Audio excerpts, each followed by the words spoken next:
Right now, we're digging a borehole in the Cincinnati village for over 3,500 people.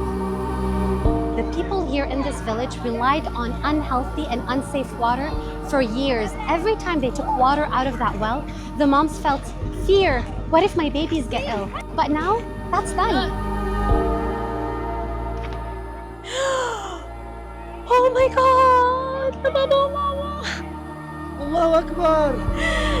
This is Sadaqah Jariyah. It's an ongoing charity that we, alhamdulillah, Allah blessed us to do for our parents. The best form of sadaqah is water because it's life. You've seen the joy, you've seen the impact. Give the gift of water because there is no better gift than this. This is healthy and safe water for this whole village. This is life-changing.